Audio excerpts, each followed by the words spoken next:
There's health news tonight that could impact millions of people with high blood pressure. It seems lowering your goal measurement, even more than doctors previously thought, could be vitally important. And as Erica Edwards explains, a potential lifesaver. A major new study of the effect of lowering blood pressure proved so beneficial, it was stopped early.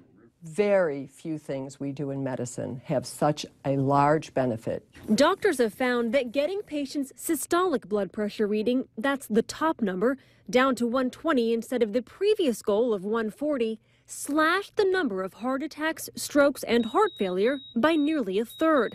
What's more, deaths were cut by 25%. With 1 in 3 people in our country with hypertension, a lot of them fall in the category of patients that we studied.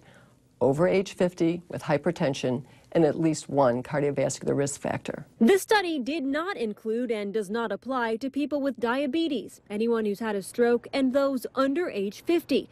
Still, the research project funded by the National Institutes of Health was large, including nearly 10,000 men and women of various races at more than 100 medical centers across the U.S.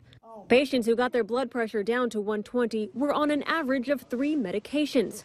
There were no obvious negative side effects in the trial, but doctors are still looking closely at that.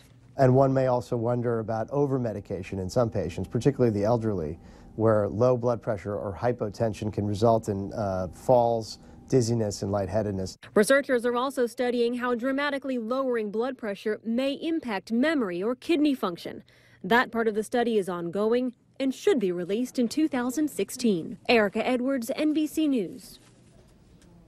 Every patient is different, and researchers recommend talking to your doctor about the most appropriate ways of lowering high blood pressure.